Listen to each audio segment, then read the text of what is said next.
Carbon is a versatile element. तो सवाल यही है कि कार्बन वर्सटाइल क्यों है। अगर मैं आपसे रियलिटी में बात करूं तो पूरे अर्थ क्रस्ट पे कार्बन की परसेंटेज सिर्फ 0.03%। फिर भी अगर आप देखेंगे तो सारे के सारे लिविंग सिस्टम्स जो भी हैं ये सारे के सारे बने होते हैं आपके कार्बन कंपाउंड्स के। लिविंग सिस्टम्स मतलब जीवित चीजें, इवन मैं प्लांट्स, ये सब किस चीज के बने हुए हैं तो कार्बन कंपाउंड्स के बने हुए हैं। हम डेली लाइफ में जो भी चीजें कंज्यूम करते हैं वो भी कार्बन कंपाउंड्स के हैं। कंज्यूम मतलब जो हम लेते हैं, फॉर एग्जांपल इवन आप बिस्किट खाते हो वो भी व्हीट का बना हुआ है। व्हीट प्लांट प्रोडक्ट है एंड प्लांट भी क्या है, कार्बन प्रोडक्ट है, क्योंकि मैंने अभी ऑलरेडी आपको बताया कि वो लिविंग सिस्टम है। आप एनिमल्स खाते हो, अगर बाई चांस आप नॉन वेज हैं एंड आप एनिमल को फीड करते हैं तो आप एक तरीके से कार्बन ही इनटेक कर रहे हो, यानी डायरेक्टली और इनडायरेक्टली आप खुद भी कार्बन के बने हुए हो एंड कंज्यूम भी कार्बन प्रोडक्ट्स ही करते हो। फिर हमारे फ्यूल्स हो गए। अगर आपको याद आ रहा हो कि फॉसिल फ्यूल्स हमने पढ़े थे, फॉसिल फ्यूल्स क्या होते थे कि जब भी प्लांट्स और एनिमल्स धरती के अंदर दब जाते हैं तो अर्थ के हीट एंड प्रेशर की वजह से बनता है हमारा पेट्रोल एंड कोल।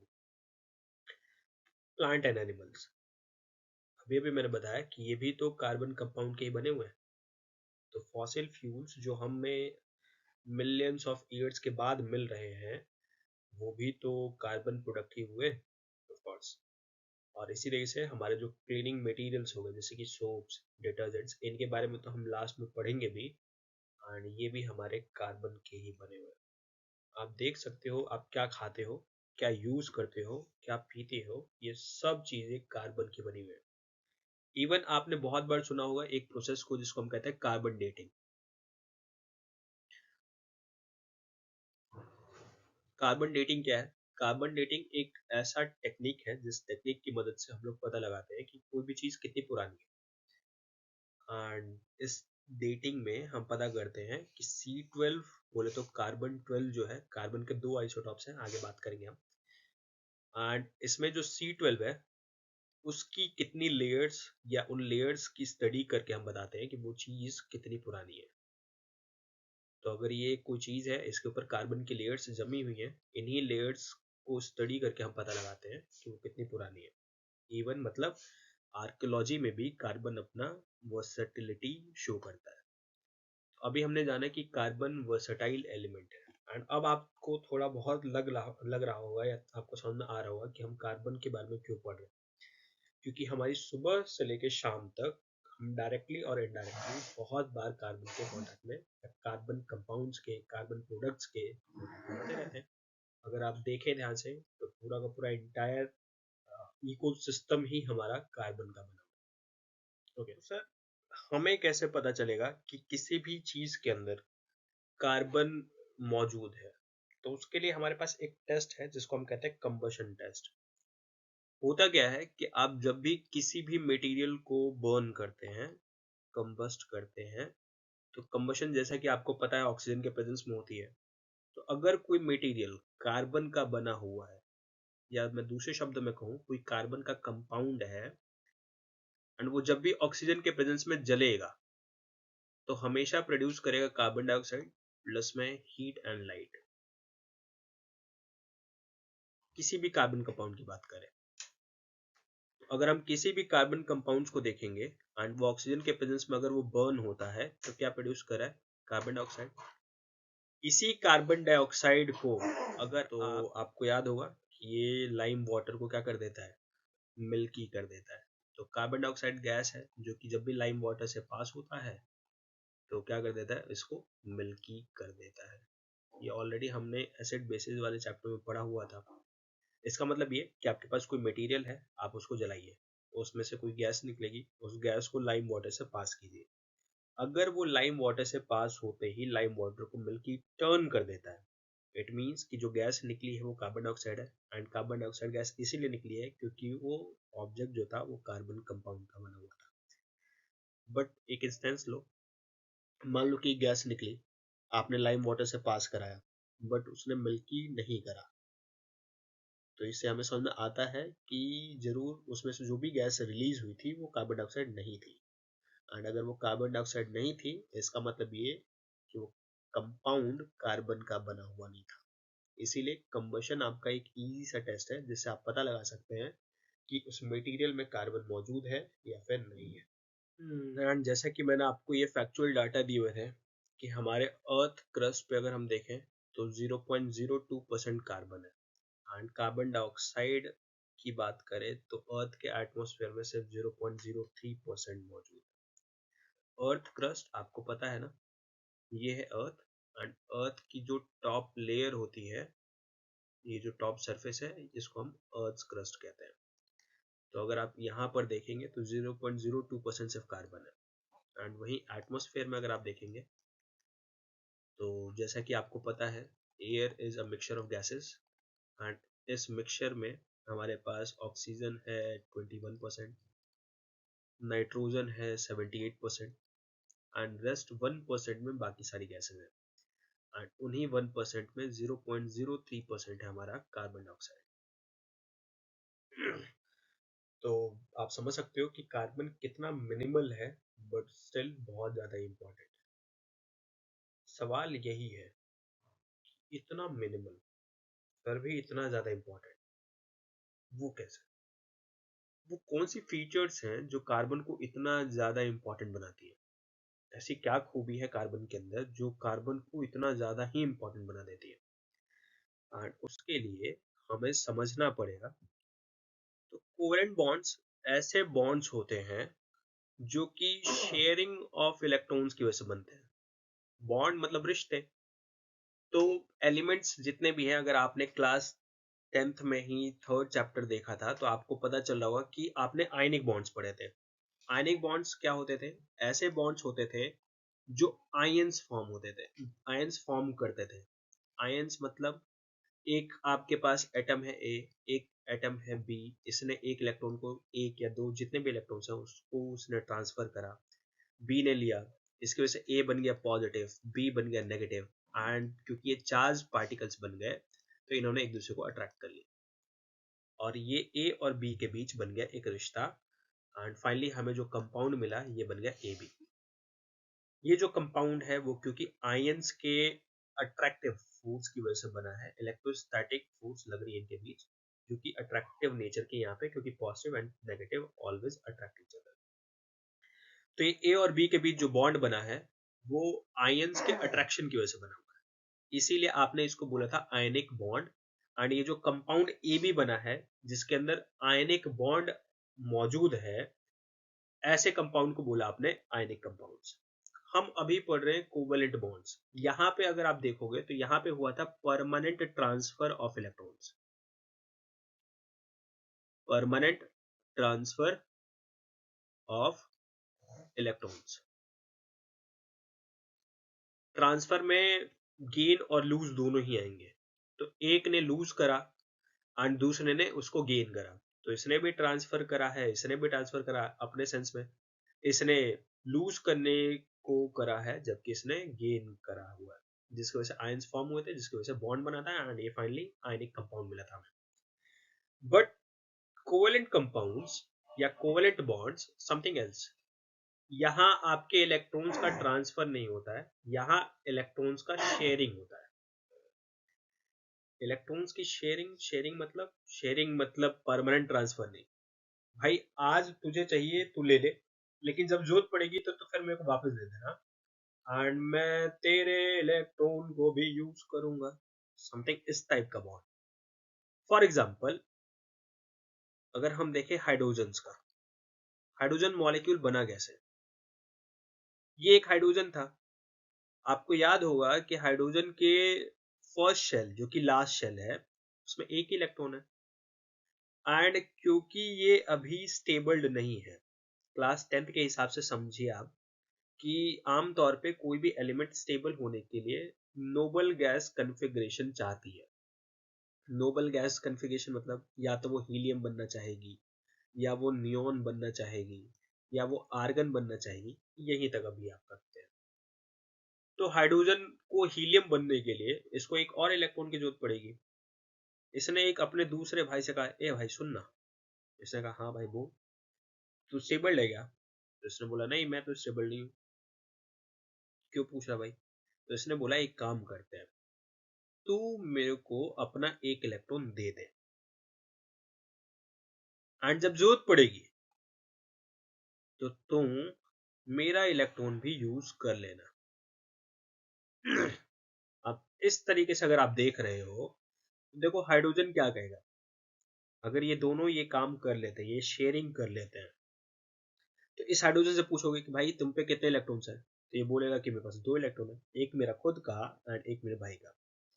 सिमिलरली इस हाइड्रोजन से अगर आप पूछेंगे कि भाई तेरे पास कितने इलेक्ट्रॉन है, तो ये भी बोलेगा कि एक मेरा खुद का एंड एक मेरे भाई का। यानी दोनों के पास दो दो इलेक्ट्रॉन्स अवेलेबल, यानी दोनों ने नोबल गैस कॉन्फ़िगरेशन अचीव कर ली बाय नॉट ट्रांसफरिंग, ट्रांसफर करके नहीं, इलेक्ट्रॉन को ट्रांसफर करके नहीं, बल्कि इलेक्ट्रॉन की शेयरिंग करके। ये जो बॉन्ड बन रहा है हाइड्रोजन हाइड्रोजन के बीच, ये बॉन्ड कहलाता है कोवेलेंट बॉन्ड। यानी कोवेलेंट बॉन्ड क्या है? कोवेलेंट बॉन्ड एक ऐसा बॉन्ड है, bond formed by sharing of electrons, electrons के शेयरिंग की वजह से।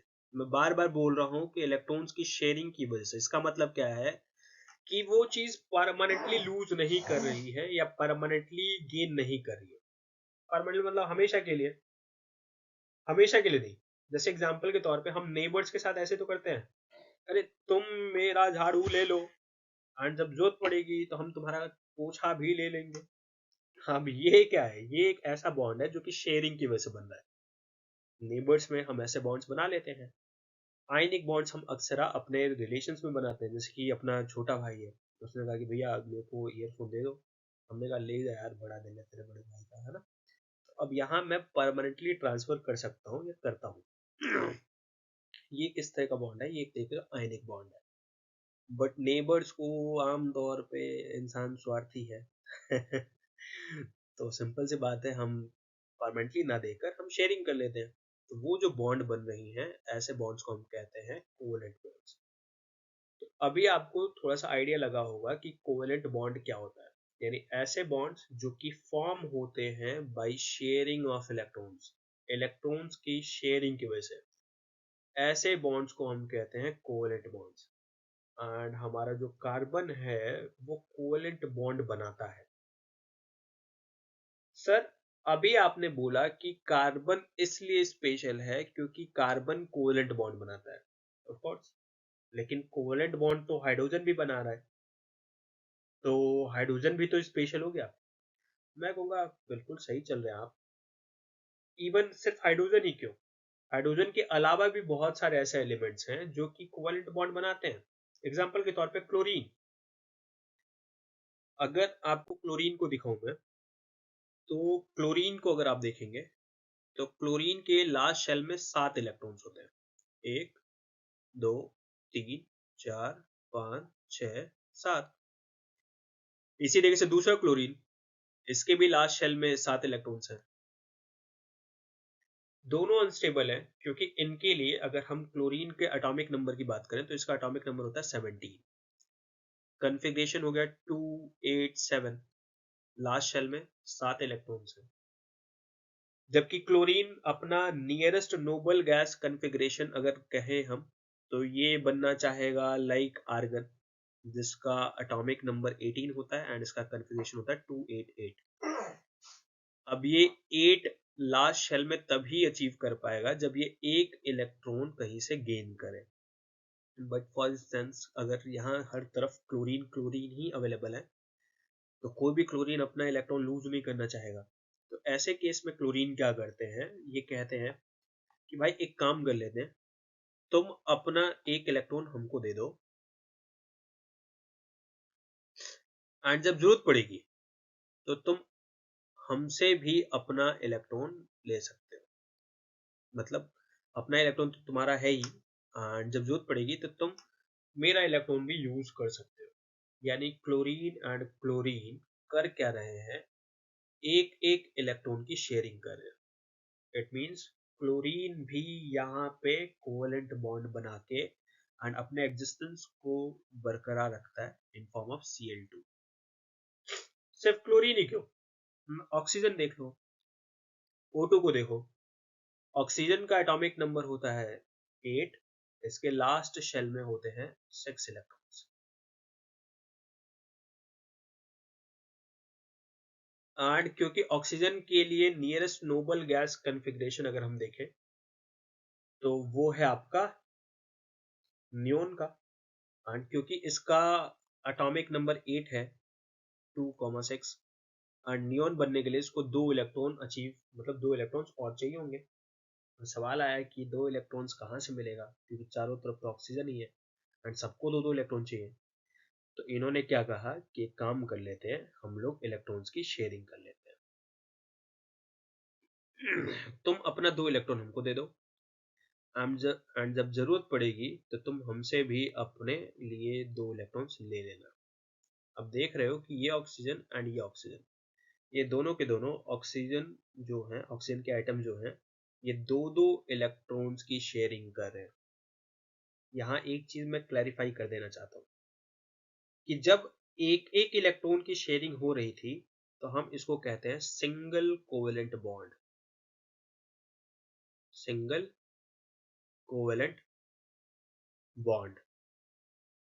तो क्लोरीन, हाइड्रोजन, ये अपने आप को स्टेबल करने के लिए एक एक इलेक्ट्रॉन की शेयरिंग करते हैं।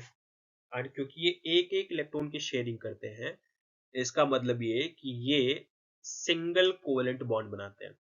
वही ऑक्सीजन का केस देखें अगर आप, सॉरी क्लोरीन और हाइड्रोजन, एंड वही अगर आप ऑक्सीजन का केस देखो तो ऑक्सीजन 2 इलेक्ट्रॉन्स की शेयरिंग कर रहा है खुद को स्टेबल करने के लिए, तो ये बना रहा है डबल कोवेलेंट बॉन्ड।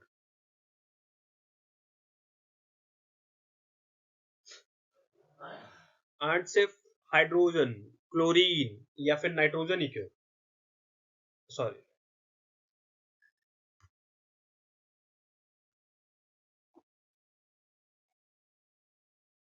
सिर्फ हाइड्रोजन ही क्यों, हाइड्रोजन, क्लोरीन, ऑक्सीजन, नाइट्रोजन देख लो, इवन नाइट्रोजन भी हमारा जो होता है वो कोवेलेंट बॉन्ड बनाता है। नाइट्रोजन का एटॉमिक नंबर होता है 7, यानी लास्ट शेल में आपको इलेक्ट्रॉन्स देखने को मिलेंगे 5। तो ये रहा एक नाइट्रोजन, ये रहा दूसरा नाइट्रोजन, 1 2 3 4 5, 1 2 3 4 5। सवाल आया कि ये खुद को स्टेबल कैसे करेंगे, एटॉमिक नंबर 7 है, ये 10 बनने की कोशिश करेगा क्योंकि इसके लिए नियरेस्ट नोबल गैस जो पड़ेगी वो होगी नियोन, और नियोन का एटॉमिक नंबर 10 है, ये 10 बनने की कोशिश करेगा, उसके लिए 3 इलेक्ट्रॉन चाहिए इसको। क्योंकि चारों तरफ नाइट्रोजन है तो भाई चारों तरफ जो भी नाइट्रोजन है वो सारे के सारे इलेक्ट्रॉन्स डिमांड कर रहे हैं। तो ऐसे केस में क्या किया जाए, ऐसे केस में मिली जुली सरकार चलानी पड़ेगी फिर। तो ये वाला नाइट्रोजन का आइटम कहेगा कि एक काम करो, अपने 3 इलेक्ट्रॉन्स हमको दे दो, एंड जब जरूरत पड़ेगी तो वो 3 तो तुम्हारे हैं ही, तुम मेरे 3 इलेक्ट्रॉन्स को भी ले लोगे। और इस तरीके से आप देख रहे हो कि नाइट्रोजन एंड नाइट्रोजन एक दूसरे के साथ 3-3 इलेक्ट्रॉन्स की शेयरिंग कर रहे हैं, 3-3 इलेक्ट्रॉन्स की शेयरिंग कर रहे हैं। और इस तरीके से हम कहेंगे कि नाइट्रोजन खुद को अस्तित्व में रखने के लिए, खुद को स्टेबल रखने के लिए ये ट्रिपल कोवेलेंट बॉन्ड बनाता है, ट्रिपल कोवेलेंट बॉन्ड बनाता है। और इस तरीके से आपको ये बात समझ में आ गई होगी अब तक कि 3 टाइप के कोवेलेंट बॉन्ड बनेंगे। सिंगल कोवेलेंट बॉन्ड मतलब एक एक इलेक्ट्रॉन की शेयरिंग होना, डबल कोवेलेंट बॉन्ड मतलब 2 इलेक्ट्रॉन्स की शेयरिंग होना, एंड ट्रिपल कोवेलेंट बॉन्ड मतलब 3 इलेक्ट्रॉन्स की शेयरिंग होना। एंड दूसरी बात कि सिर्फ कार्बन ही कोवेलेंट बॉन्ड नहीं बनाता, even hydrogen, chlorine, oxygen, nitrogen, इस तरीके से बहुत सारी चीजें हैं जो कि कोवेलेंट बॉन्ड बनाती हैं। तो सर फिर दोबारा घूमकर एक ही सवाल है कि कार्बन स्पेशल क्यों, अभी तो थोड़ी देर पहले आप ये बोल रहे थे कि कार्बन कोवेलेंट बॉन्ड बनाता है इसलिए स्पेशल है, एंड खुद ही आपने एक कॉन्ट्राडिक्टरी स्टेटमेंट दिया कि सिर्फ और सिर्फ कार्बन ही नहीं और भी बहुत सारे एलिमेंट्स हैं जो कि कोवेलेंट बॉन्ड बनाते हैं, तो कार्बन स्पेशल क्यों? इस चीज को अभी भी मैं थोड़ा सा पॉज करूंगा, इसको भी हम जानेंगे, बिल्कुल जानेंगे, थोड़ा सस्पेंस बनाना जरूरी है ना। लेकिन उससे पहले हम सीखेंगे कि आयनिक बॉन्ड्स एंड कोवेलेंट बॉन्ड्स में क्या डिफरेंस है, क्योंकि ऑलरेडी हम चैप्टर 3 में आयनिक कंपाउंड्स के बारे में पढ़ चुके हैं, चैप्टर 4 में कोवेलेंट कंपाउंड्स के बारे में पढ़ने वाले हैं, तो थोड़ा सा डिफरेंस जान लेते हैं और उसके बाद फिर आगे हम पढ़ेंगे। ओके, तो ionic compounds versus covalent compounds. तो अगर आप आयनिक कंपाउंड्स को देखो, जैसा कि मैंने अभी अभी थोड़ी देर पहले बताया था कि आयनिक कंपाउंड जो होते हैं वो बनते हैं परमानेंट ट्रांसफर ऑफ इलेक्ट्रॉन्स की वजह से, जबकि वही कोवेलेंट कंपाउंड्स की बात करें तो ये म्यूचुअल शेयरिंग से बनते हैं। जैसा अभी आपने देखा हाइड्रोजन के केस में म्यूचुअल शेयरिंग होती, क्लोरीन के केस में म्यूचुअल शेयरिंग होती, नाइट्रोजन के केस में म्यूचुअल शेयरिंग होती, कार्बन की म्यूचुअल शेयरिंग बताऊंगा मैं कि क्यों भाई कार्बन कोवेलेंट बॉन्ड बनाता है एंड कैसे बनाता है वगैरह वगैरह। लेकिन पहले ये देख लें एक बार, तो आयनिक कंपाउंड्स में पहला डिफरेंस मोड ऑफ फॉर्मेशन को लेकर है कि आयनिक कंपाउंड्स परमानेंट शेयरिंग से बनते हैं, जबकि सॉरी परमानेंट ट्रांसफर से बनते हैं, जबकि कोवेलेंट कंपाउंड्स शेयरिंग से बनते हैं। फिजिकल स्टेट जनरली ये सॉलिड होते हैं, जबकि ये सॉलिड भी हो सकते हैं, लिक्विड भी हो सकते हैं एंड गैस भी हो सकते हैं। सवाल है ऐसा क्यों सर, ये सॉलिड क्यों होते हैं? क्योंकि जो इलेक्ट्रोस्टैटिक फोर्स है, अगर आप क्लास 11th में आएंगे तो आपको पता चलेगा कि हमारे अभी तक डिस्कवर्ड यूनिवर्स में अगर हम देखें तो 4 फंडामेंटल फोर्सेस है नेचर की। वो 4 फंडामेंटल फोर्सेस कौन कौन सी है? Strong nuclear force, strong nuclear force, electrostatic force या इलेक्ट्रिक फोर्स कह लीजिए, या इलेक्ट्रोमैग्नेटिक फोर्स कह लीजिए, क्योंकि आगे जाके इसी चीज को हम आगे कैटेगराइज करने वाले हैं। फिर weak nuclear force,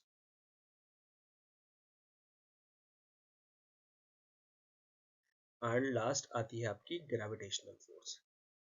class 9th में आपने ग्रेविटेशनल फोर्स के बारे में पढ़ा भी होगा। एंड इन चार फोर्सेस में दो फोर्सेस ऐसी हैं जो कि हमारे न्यूक्लियस के अंदर पाई जाती हैं, वो है strong and weak nuclear force. Nature के बाहर, न्यूक्लियस के बाहर अगर हम देखें तो जितनी भी एक्टिविटीज हो रही है वो सारी की सारी पॉसिबल हो पा रही है because of these two forces, जो कि हैं आपकी इलेक्ट्रोस्टैटिक फोर्स और दूसरी ग्रेविटेशनल फोर्स। अभी अभी आपने देखा कि आयंस के बीच इलेक्ट्रोस्टैटिक फोर्स ही तो थी, ये एटम ए, सॉरी आयन ए, ये आयन बी, और ये एक दूसरे को अट्रैक्ट कर रहे थे। इलेक्ट्रोस्टैटिक फोर्स की वजह से चार्जेस के बीच जो फोर्स लगती है इसको हम कहते हैं इलेक्ट्रोस्टैटिक फोर्स या इलेक्ट्रिक फोर्स।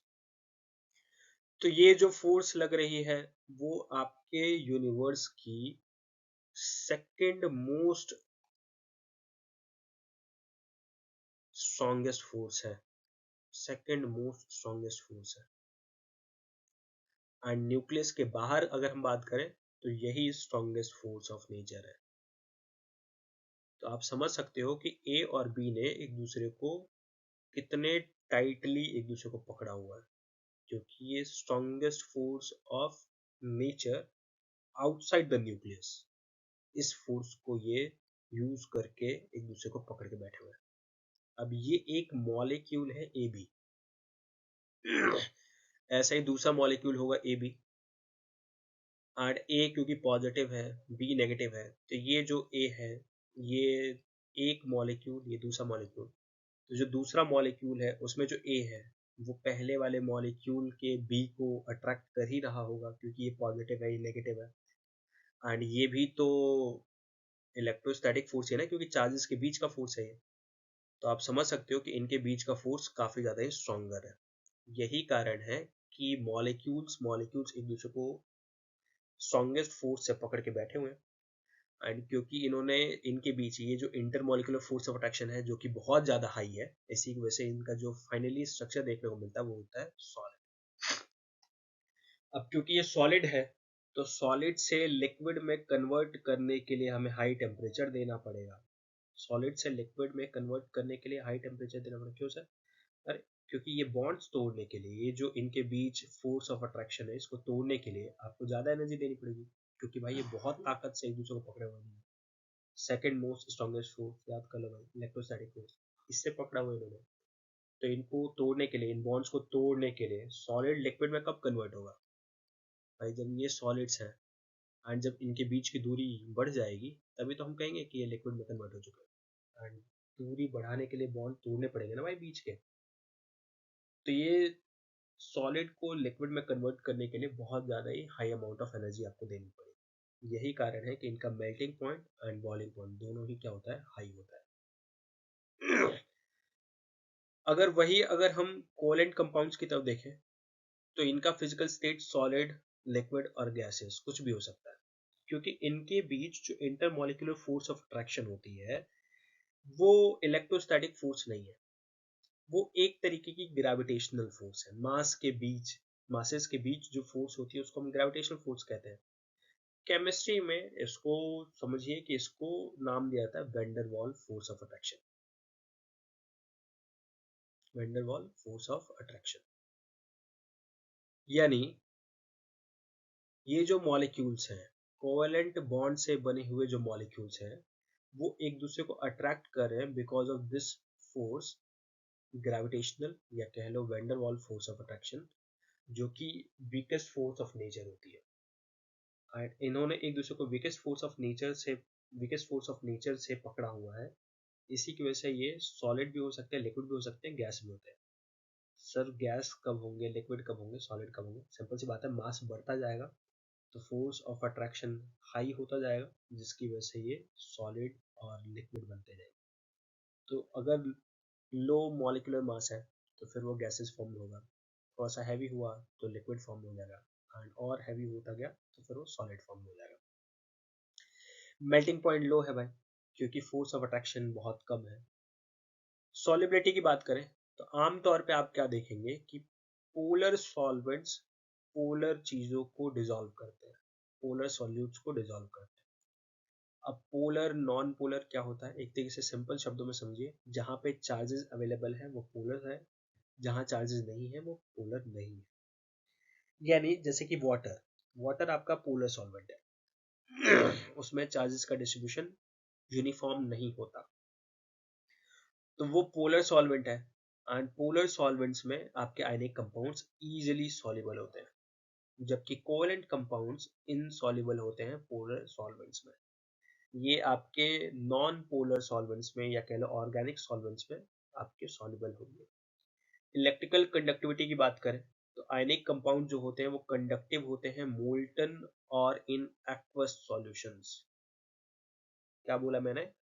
कि हमारे जो आयनिक कंपाउंड्स होते हैं ये कंडक्शन करते हैं, इलेक्ट्रिसिटी को कंडक्ट करते हैं, बट मोल्टन स्टेट या फिर एक्वस सॉल्यूशंस में। ऐसा क्यों?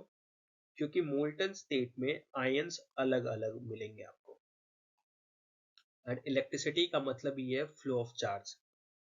अगर ये एक साथ हैं तो सिंपल सी बात है, ये तो न्यूट्रल है, ए प्लस बी माइनस एक दूसरे को पकड़ के बैठे हुए हैं, तो ये न्यूट्रल है। तो न्यूट्रल चार्ज तो है नहीं है, मतलब कोई चार्ज पार्टिकल तो रहा नहीं फिर ये।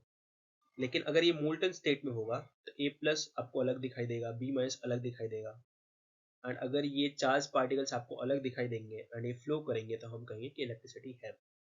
यानी मोल्टन स्टेट में या एक्वस स्टेट में, एक्वस का मतलब होता है कि पानी में आपने अगर उसको डिजोल्व करा हुआ है, तो अगर आपने पानी में डिजोल्व करा हुआ है तो पानी में आते ही वो आयंस में टूट जाएगा, एंड आयंस में टूटेगा फिर ये फाइनली इलेक्ट्रिसिटी कंडक्ट कर सकता है। इसलिए आपने शायद थ्री इडियट देखी होगी है ना, एंड थ्री इडियट में आपने देखा भी था, सॉल्ट वाटर कंडक्ट इलेक्ट्रिसिटी है, बिकॉज सॉल्ट आपका NaCl होता है जो कि एक आयनिक कंपाउंड होता है, एंड आयनिक कंपाउंड पानी में आते ही आयंस में कन्वर्ट हो जाते हैं। तो जब इसमें सिर्फ चार्ज फ्लो होगा या इसमें आप इलेक्ट्रिसिटी दोगे तो ये चार्जेस फ्लो करना शुरू कर देंगे, तो हम कहेंगे कि इलेक्ट्रिसिटी कंडक्ट हो रही है। वही कोवेलेंट कंपाउंड्स में कोई चार्जेस है ही नहीं, एंड अगर चार्जेस नहीं है तो they are bad conductors of electricity. इनका रिएक्शन बहुत फास्ट होता है जबकि इनका रिएक्शन बहुत ज़्यादा ही स्लो होता है। स्लो रिएक्शन के पीछे रीज़न है कि ये स्लोली टूटेंगे, स्लोली न्यू बॉन्ड्स बनाएंगे। रिएक्शन का मतलब क्या है? एग्जिस्टिंग बॉन्ड्स का टूटना एंड नए बॉन्ड्स बनना। तो ये काम बहुत स्लो होता है in case of covalent compounds, जबकि आयनिक कंपाउंड्स में ये काम बहुत फास्ट हो जाता है, इसलिए इनका रिएक्शन बहुत फास्ट होता है। तो अभी अभी हमने ionic compounds and covalent compounds में डिफरेंस देखा। क्या देखा? आयनिक कंपाउंड्स आपके परमानेंट ट्रांसफर ऑफ इलेक्ट्रॉन से बनते हैं, कोवेलेंट कंपाउंड्स शेयरिंग से बनते हैं। आयनिक कंपाउंड्स सॉलिड होते हैं क्योंकि इन ये एक दूसरे को बांध के बैठे हुए हैं because of strongest force of nature outside the nucleus, जिसे हम इलेक्ट्रोस्टैटिक फोर्स बोला था हमने। तो इलेक्ट्रोस्टैटिक फोर्स से एक दूसरे को पकड़े के बैठे हुए हैं, इसीलिए ये सॉलिड फॉर्म में है। जबकि कोवेलेंट कंपाउंड सॉलिड भी हो सकते हैं, लिक्विड भी हो सकते हैं एंड गैस भी हो सकते हैं डिपेंडिंग अपॉन मास, क्योंकि इनके बीच लग रहा है van Waals force of attraction. फिर मेल्टिंग पॉइंट इनकी and boiling point ionic compounds की हाई होती है। कोवेलेंट कंपाउंड्स की अगर बात करें तो melting point and boiling point low होती है। सॉल्युबिलिटी की अगर हम देखें तो ये पोलर सॉल्वेंट्स में सॉल्युबल होते हैं, कोवेलेंट कंपाउंड्स पोलर सॉल्वेंट्स में सॉल्युबल नहीं होते हैं। इलेक्ट्रिकल कंडक्टिविटी की बात करें तो आयनिक कंपाउंड सॉलिड स्टेट में इलेक्ट्रिकल कंडक्टिविटी नहीं करते हैं, जबकि मोल्टन स्टेट में या एक्वस सॉल्यूशन में इलेक्ट्रिकल कंडक्टिविटी करते हैं। क्योंकि अगर सॉलिड फॉर्म में होगा तो फिर वो चार्ज पार्टिकल्स में टूटेगा नहीं, एंड अगर वो चार्ज पार्टिकल्स में टूटेगा नहीं तो वो न्यूट्रल होगा, तो उसका फ्लो इलेक्ट्रिसिटी नहीं माना जाएगा। तो जैसे वो मोल्टन फॉर्म में आया है या एक्वस फॉर्म में आया तो ब्रेक डाउन हो जाएगा, आयंस में टूट जाएगा, एंड तब वो फ्लो करेगा तो हम कहेंगे इलेक्ट्रिसिटी कंडक्ट होती है। जबकि कोवेलेंट कंपाउंड्स की बात करें तो they are bad conductors of electricity, क्योंकि यहाँ पे कोई चार्ज पार्टिकल अवेलेबल नहीं है। वहीं आयनिक कंपाउंड्स फास्ट रिएक्शंस इनकी होती है, जबकि कोवेलेंट कंपाउंड्स की बात करें तो इनकी रिएक्शंस काफी स्लो होती है। ओके, तो अभी तक हमने क्या क्या पढ़ लिया? अभी तक हमने देख लिया है कि कार्बन वर्सटाइल क्यों है, एंड हमने जाना है कि भाई कार्बन में बहुत सारी ऐसी चीजें हैं, मतलब कार्बन अगर हम देखें तो सुबह से लेकर शाम तक आप कार्बन के प्रोडक्ट से ही डील करते रहते हैं। इवन कार्बन के यूजेस बहुत सारे हैं, इसीलिए कार्बन आपका वर्सटाइल है। सवाल आया है कि हमें कैसे पता चलेगा कि किसी चीज के अंदर कार्बन है या नहीं। तो अगर किसी भी चीज के अंदर कार्बन होगा, उसको जलाओगे तो एक गैस निकलेगी जो कि है कार्बन डाइऑक्साइड, जो कि लाइम वाटर टेस्ट पास करती है। लाइम वाटर टेस्ट पास करने का मतलब है कि जब आप उसे लाइम वाटर में डालोगे तो मिल्की कर देगी। लेकिन अगर किसी मटेरियल में कार्बन कार्बन नहीं है या कार्बन का कंपाउंड वो नहीं है, तो फिर अगर आप उसे जलाएंगे तो कार्बन डाइऑक्साइड नहीं निकलेगी, एंड अगर वो गैस लाइम वाटर से पास करोगे तो मिल्की नहीं करेगी, यानी वो gas lime water test pass नहीं करेगी। एंड अगर निकलती हुई गैस ने लाइम वाटर टेस्ट पास नहीं करा, इसका मतलब वो गैस कार्बन डाइऑक्साइड नहीं है। एंड वो कार्बन डाइऑक्साइड क्यों नहीं है? क्योंकि ये जो कंपाउंड था, ये जो मटेरियल था, इसमें कार्बन था ही नहीं। फिर तीसरी चीज, कार्बन स्पेशल क्यों है?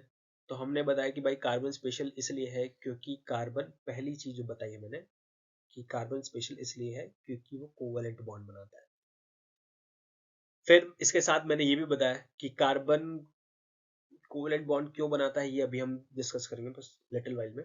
बट अभी कोवेलेंट बॉन्ड सिर्फ और सिर्फ कार्बन ही नहीं बनाता, हाइड्रोजन भी बनाता है, क्लोरीन भी बनाता है, नाइट्रोजन भी बनाता है, ऑक्सीजन भी बनाता है। इसके अलावा बहुत सारे ऐसे एलिमेंट्स हैं जो कोवेलेंट बॉन्ड्स बनाते हैं। पहला सवाल हमारे मन में कि कार्बन कोवेलेंट बॉन्ड क्यों बनाता है, एंड अगर बनाता है तो फिर वो स्पेशल कैसे हुआ? भाई हाइड्रोजन भी तो स्पेशल हुआ, क्लोरीन भी तो स्पेशल हुआ, नाइट्रोजन भी तो स्पेशल हुआ। दूसरे सवाल का जवाब थोड़ी देर में सीखेंगे, लेकिन उससे पहले हम सीखेंगे कि कार्बन कोवेलेंट बॉन्ड क्यों बनाता है। तो कार्बन के कोवेलेंट बॉन्ड बनाने के पीछे रीजन क्या है कि कार्बन का एटॉमिक स्ट्रक्चर अगर आप देखेंगे तो उसके बीच में है न्यूक्लियस, फर्स्ट शेल में है 2 इलेक्ट्रॉन्स एंड सेकेंड शेल में है 4 इलेक्ट्रॉन्स। सर 4 कैसे? अरे कार्बन का एटॉमिक नंबर 6 है एंड इसके पास टोटल 6 इलेक्ट्रॉन्स हैं न्यूट्रल स्टेट में।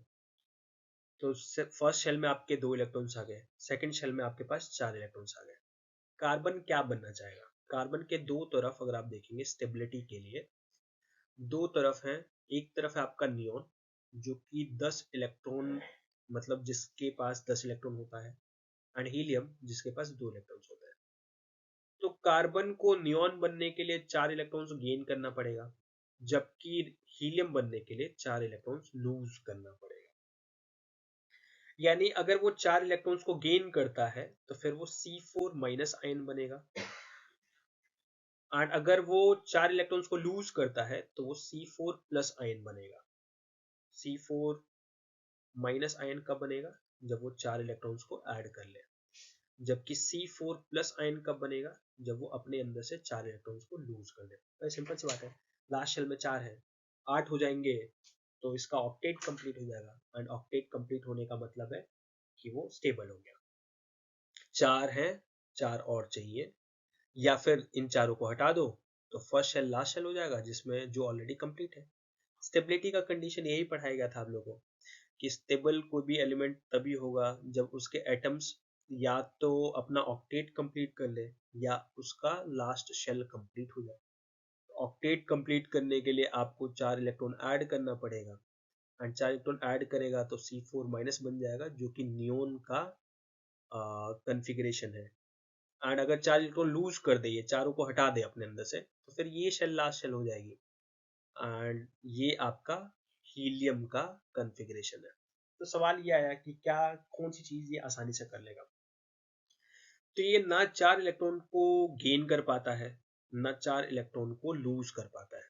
उसके पीछे रीजन ये है कि अगर हम कहीं से इसको 4 इलेक्ट्रॉन दे भी दें, नए 4 इलेक्ट्रॉन दे भी दें, तो ये जो इलेक्ट्रॉन इलेक्ट्रॉन के बीच रिपल्सन होगा ये काफी ज्यादा ही होगा, एंड इस रिपल्सन की वजह से ये इलेक्ट्रॉन्स एक दूसरे से दूर भागने की कोशिश करेंगे। पकड़ के कौन रखेगा? न्यूक्लियस। न्यूक्लियस काफी छोटा है, एंड इसके पास इतनी ज्यादा एनर्जी नहीं है कि इन रिपल्सिव इलेक्ट्रॉन्स को पकड़ के रख पाए। ये क्या बोला मैंने?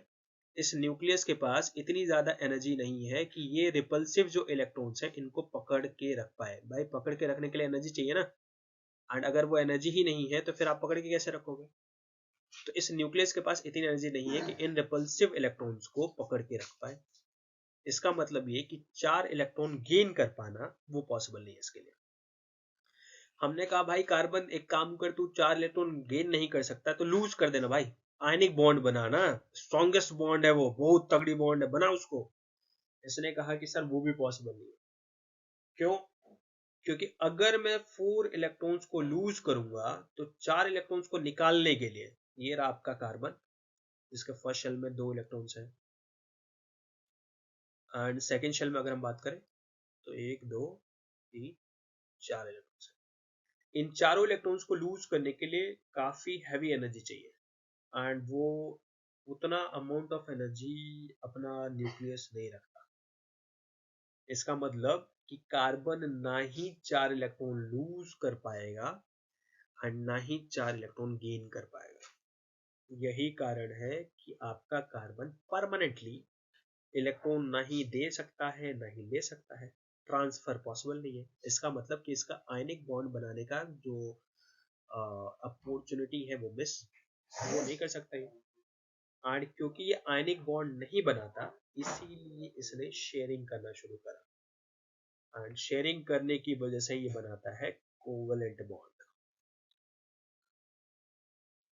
तो हमारा कार्बन जो है ये कोवलेंट बॉन्ड क्यों नहीं, सॉरी, आयनिक बॉन्ड क्यों नहीं बनाता, ये अभी हमने जान लिया। क्योंकि आयनिक बॉन्ड बनाने के लिए इसको 4 इलेक्ट्रॉन आइदर लूज करने पड़ेंगे और गेन करने पड़ेंगे। ये ना 4 इलेक्ट्रॉन्स को लूज कर सकता है एंड ना ही 4 इलेक्ट्रॉन्स को गेन कर सकता है, एंड ये बात अभी हमने देख लिया है ऐसा क्यों। क्योंकि 4 इलेक्ट्रॉन को गेन करने के लिए अगर हम देखें तो काफी ज्यादा एनर्जी चाहिए न्यूक्लियस को इन रिपल्सिव इलेक्ट्रॉन्स को हैंडल करने के लिए, वो पॉसिबल नहीं है। वही 4 इलेक्ट्रॉन लूज करने के लिए न्यूक्लियस को काफी ज्यादा एनर्जी चाहिए या एनर्जी बहुत देनी पड़ेगी, जो कि वो भी पॉसिबल नहीं है। इसीलिए कार्बन हमारा कोवेलेंट बॉन्ड बनाता है, आयनिक बॉन्ड नहीं बनाता। आयनिक बॉन्ड परमानेंट ट्रांसफर से बनता है, परमानेंट ट्रांसफर ये कर नहीं सकता, तो आयनिक बॉन्ड नहीं बना सकता। तो ये शेयरिंग का तरीका अपनाता है, और यही कारण है भाई, शेयरिंग आप हर किसी के साथ कर सकते हो, बट परमानेंटली ट्रांसफर करना आप हर किसी के साथ नहीं कर सकते हो। यही कारण है कि आपने ज्यादातर देखा होगा कि आयनिक कंपाउंड्स लिमिटेड होते हैं। जबकि कोवेलेंट कंपाउंड्स आप देखेंगे तो भाई बहुत सारे, इवन टिल डेट अगर मैं बात करूं तो अब तक हमने कार्बन के अप्रोक्सीमेट 3 मिलियन से ऊपर कंपाउंड्स देखे हैं। समझ सकते हो अब कि कार्बन क्यों स्पेशल चला रहा है। एंड 3 मिलियन कंपाउंड्स बनाने के पीछे सिर्फ कोवेलेंट बॉन्ड ही नहीं है, क्योंकि कोवेलेंट बॉन्ड तो और भी चीजें बना रही हैं। कार्बन को जो सबसे ज्यादा स्पेशल बनाती है वो है इसकी कैटिनेशन की प्रॉपर्टी। तो हम देखते हैं जो सेकंड मोस्ट इंपॉर्टेंट प्रॉपर्टी है कार्बन के पास जो कि इसको काफी ज्यादा स्पेशल बनाती है, वो है हमारी कैटिनेशन। तो कैटिनेशन, कैटिनेशन का क्या मतलब है? कैटिनेशन का मतलब self linking ability. Self linking का मतलब है ए ये रहा, ए ये रहा, एंड ये एक दूसरे को कितने टाइटली कितने बढ़िया तरीके से हैंडल कर सकते हैं। This is called self linking. खुद से खुद को पकड़ के रखने की एबिलिटी। ये एबिलिटी और भी चीजों में मौजूद है। फॉर एग्जाम्पल सल्फर में देखें तो 8 सल्फर के एटम्स एक दूसरे को पकड़ के रख सकते हैं। तो सर सल्फर भी हाँ, सल्फर स्पेशल नहीं हुआ। कार्बन स्पेशल इसलिए है क्योंकि इसकी ये एबिलिटी कैटिनेशन की बहुत ज्यादा है। इवन 100 कार्बन एटम्स भी एक दूसरे को सेल्फ लिंक कर सकते हैं, एक दूसरे को पकड़ के रख सकते हैं। अब आप देख सकते हो कि 8 और 100 कितना बड़ा अंतर है। इसीलिए आपको देखने को मिलेगा लॉन्ग कार्बन चेन्स, यानी ये बड़े बड़े कंपाउंड्स बना सकता है बाय सेल्फ लिंकिंग। अब समझ में आया आपको कि कार्बन क्यों इतना ज्यादा स्पेशल है? कार्बन स्पेशल है because of catenation, carbon special है because of covalent bond forming ability. And covalent bond क्यों बनाता है? क्योंकि आयनिक बॉन्ड नहीं बना सकता। आयनिक बॉन्ड क्यों नहीं बना सकता? क्योंकि उसको बनाने के लिए 4 इलेक्ट्रॉन लूज करने पड़ेंगे, 4 इलेक्ट्रॉन गेन करने पड़ेंगे, जो कि पॉसिबल नहीं है कार्बन के साथ। सवाल है कि कैटिनेशन की प्रॉपर्टी इतनी ज्यादा कैसे है कार्बन के पास? तो कार्बन के पास कैटिनेशन की इतनी ज्यादा प्रॉपर्टी जो है वो मौजूद है because of its small size, छोटा होने की वजह से। उसके बाद इलेक्ट्रॉनिक कन्फिग्रेशन यूनिक है भाई। अभी आपने देखा 4 लास्ट शेल में इलेक्ट्रॉन्स हैं जो कि एक दूसरे को शेयरिंग में मदद करते हैं। एंड कार्बन कार्बन के बीच ग्रेटर स्ट्रेंथ होने की वजह से, ग्रेटर स्ट्रेंथ होने की वजह से कार्बन कार्बन के बीच ग्रेटर स्ट्रेंथ होती है, इसी की वजह से कैटिनेशन एबिलिटी काफी ज्यादा है। तो आज की क्लास में क्या क्या पढ़ा हमने? आज की क्लास में हमने सबसे पहले देखा कि Y carbon is versatile, versatility हमने देखा कार्बन की। फिर उसके साथ साथ हमने क्या देखा? हमने देखा कि कार्बन के टेस्ट का क्या तरीका है। तो combustion is a test for carbon compounds, detecting carbon compounds. इसके बाद हमने देखा कि कोवेलेंट बॉन्ड क्यों बनाता है आपका कार्बन। एंड फिर हमने ये भी जाना कि कोवेलेंट बॉन्ड कितने टाइप्स के होते हैं, जो कि अलग अलग केसेस में देख लेते हैं। हमने हाइड्रोजन के केस में देखा था सिंगल कोवेलेंट बॉन्ड, क्लोरीन के केस में देखा था सिंगल कोवेलेंट बॉन्ड, ऑक्सीजन के केस में देखा था डबल, एंड नाइट्रोजन के केस में देखा था हमने ट्रिपल कोवेलेंट। तो टोटल 3 टाइप के कोवेलेंट बॉन्ड बनते हैं, single ding, single double and triple covalent bonds. इसके साथ साथ हमने देखा कि कार्बन को स्पेशल सिर्फ कोवेलेंट बॉन्ड ही नहीं बनाता, कैटिनेशन की एबिलिटी भी बनाती है। एंड साथ में हमने बीचों बीच हमने एक चीज और देख ली कि ionic bond and covalent bond में क्या डिफरेंस है। आयनिक वर्सेस कोवेलेंट बॉन्ड्स के बीच डिफरेंस देख लिया। और इस तरीके से आज की क्लास को हम लोग यहाँ पे फिनिश करते हैं। एंड आगे फिर हम पढ़ेंगे कार्बन कंपाउंड्स के बारे में, हाइड्रोकार्बन्स के बारे में, फंक्शनल ग्रुप्स के बारे में। एंड तब तक के लिए कीप वॉचिंग प्रबोधनम।